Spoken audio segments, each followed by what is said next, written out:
daryosi qaysi qit'ada joylashgan? Afrika. To'g'ri, siz ko'tarasiz. Javob bermam ko'tar. Ha, ko'tar. Don Kixot romanining muallifi kim?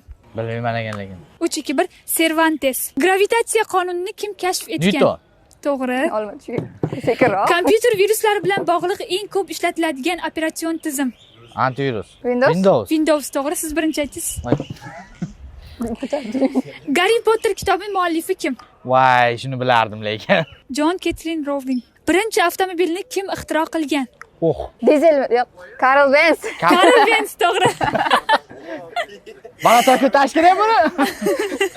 Temir yo'l transportida yuklarni tashishda eng ko'p ishlatiladigan vagon turi. Lokomotiv. Yo'q, Pdan ketar ekan. Lokomotiv kallasimi? Ha? Ha, Platforma. platforma, to'g'ri.